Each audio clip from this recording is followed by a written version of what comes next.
as we mentioned before, there's a growing understanding of the place of a committed, celibate, single life in the church. It doesn't seem quite as concrete, perhaps, as marriage or ordination or religious profession, because there's not a ceremony generally that kind of marks a person's commitment. There's not a particular way of dressing or particular way of living that's associated with it. But it's a way to give that gift of ourselves in a way that is loyal and generous and committed and often passionate and fulfilling and life-giving, not just for the people that we're serving, but for ourselves.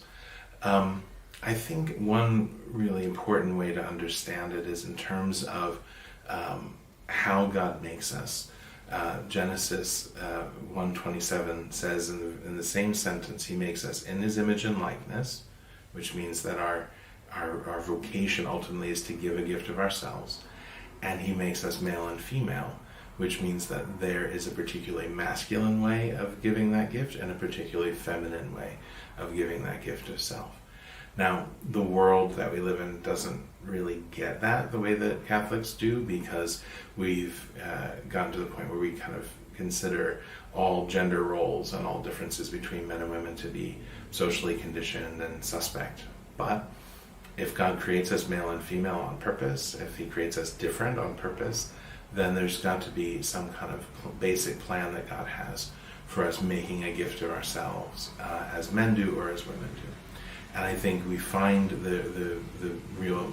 definition of that in fatherhood and motherhood, which are both essential to the life of a new human being, but of course are different vocations lived out in very different ways.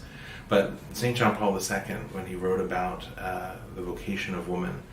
he talked about motherhood, and he said because motherhood is such an essential vocation, and every woman, by virtue of the physical structure of her body, could be a mother in the sense of conceiving and bearing a child, that God gives every woman the gifts that she would need to love as a mother loves. In other words, to be able to recognize a person and give her whole self to that person in a nurturing way that allows that person to grow and thrive and be born.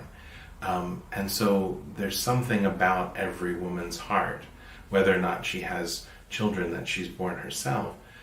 that is already preparing her to love with that kind of gift of self. And so there's a corresponding, different but corresponding fatherly way of loving. And I think the more that each person, in whatever vocation they are, can understand, that men can understand themselves as spiritual fathers, that women can understand themselves as spiritual mothers, I think that's a really key to understanding their own identity and understanding the kind of way that God wants them to make a gift of self, in other words, to finding ultimately their vocation.